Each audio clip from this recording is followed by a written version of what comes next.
I was born on January 12, 1964, in Albuquerque, New Mexico, to a 17-year-old mother who was only 17 at the time and still in high school. My mother and father married, but their marriage did not last, and at the age of 4, I moved to Houston, Texas, where my mother remarried and I was given my stepfather's surname. In just a short period of time, my life and identity had taken a whole new direction, and we moved again to Miami, Florida, hoping for better opportunities and an easier life. I wasn't always the richest person in modern history. I gave up parts of my youth in high school working at McDonald's as a line cook in order to make extra money. I never let it get the better of me because I always knew I wanted to do more with my life. I tried hard in school, even enrolling into extra courses in the Student Science Training Program at the University of Florida. Working part-time and using what little time available to study, I graduated valedictorian of my high school. In my speech, I stated my vision in wanting to preserve Earth from overuse through resource depletion. At 18 years old, when the internet wasn't even released yet, people thought it was nothing more than just a young teen's dream.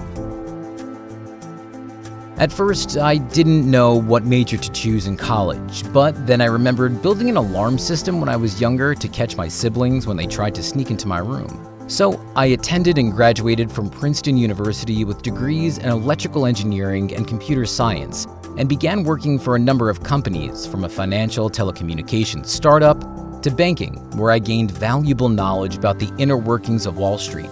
I was making more money than I ever had in my entire life. Growing up poor, I've always had very little, but money to me was only a tool and never the end goal. I wanted to create something that had never been done before, something that was mine. By 1994, at the age of 30, I was the senior vice president for one of the world's largest investment management firms, but I still wasn't happy. This was the fork in the road for me, and I knew I had to decide if I wanted to continue this path or take a huge risk and follow my dreams of creating something more. After writing a business plan, I quit my job and began searching for investors for my company. I warned them that there was a 70% chance that my new business could fail because the idea of blending the internet and commerce had never been done before. They were just as ambitious as I was, and on July 5th, 1994, I launched my business from my garage. At first, we only sold books, but I knew from the very beginning we wanted to sell everything people wanted.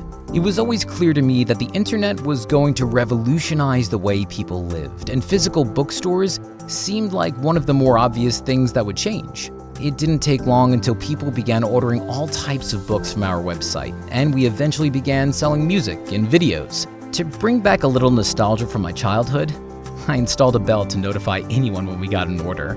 But after a few weeks, we had to turn it off because we received too many, and the bell became annoying. Just as we began selling things beyond books, in 2000, the company hit rock bottom. A combination of fierce competition and the dot-com bubble burst led us to near bankruptcy. Online startups and companies were disappearing and closing all around us, with many, including myself, unsure if we would make it. Through luck, we had borrowed and raised nearly $2 billion from a number of banks and investors weeks before the burst, and we were able to ride out the turmoil. During this time, we followed our main 3 principles. 1. The customer is first. 2. Stay innovative and remain inventive. And 3. Be patient. To us, inventive meant more than just e-commerce. It meant admitting that we weren't perfect and that we would solve our mistakes. We began as a humble online bookstore turned into an online e-commerce store where anyone can find anything from A to Z as the logo shows. It wasn't always called Amazon though. At first, I wanted to name it Cadabra or Relentless, but was talked out of both. I finally chose Amazon after the largest river in the world by volume. But I wanted to do more than e-commerce, so I quietly founded Blue Origin, a human spaceflight startup company in 2000. By 2015, we had our first test flight into outer space and plan on having our first commercial flights into space by 2019. I want to live in a world where everyone can travel throughout the universe, just as they can now travel by airplane around the globe. They may seem out of reach, But not so long ago, your only option to purchase a book was to walk into a store. Of all the goals I had in mind, becoming the first centibillionaire on the Forbes Wealth Index was never one of them. The aim was always to produce services that could make life easier and better for others, a task that was not always easy for me. We revolutionized the way people purchased their goods and services, making it so that they don't even have to step out their front door to get the things they want. My success was to work diligently towards my own personal goals. The thing with ambition is that it can never be fully quenched, and once one goal is reached, others have to follow. I like to believe that pride and joy can be taken from your accomplishments, but you can't rest on your laurels for too long afterward, or life will become stagnant. You have to strive for more goals and more achievements. This might seem tiring, but when you have a passion for life and a desire to create things that are beneficial for the world, the passion will give you the energy you need. The hard work will become enjoyable, and it will also give you a sense of purpose. It won't always be a smooth road, and sometimes people won't always agree with the approaches that you take or the things that you do, but I've always believed that in order to do new and interesting things, you have to have thick skin and an ability to tolerate critics. You should always take on board what others have to say, but if you can't see their logic, you need to have the resolve to stick to your guns.